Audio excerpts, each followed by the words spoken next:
अजय भाऊ कुमावत आपल्यालाही विनंती व्यासपीठाकडे येण्याची कृपा करावी आणि गोविंद भाऊ गायकवाड बबलू दादा आणि चम्माताई तडवी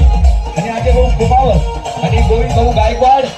अतिशय खानदेश मधील सुपरस्टार कलाकार या ठिकाणी उपस्थित झालेले आहे।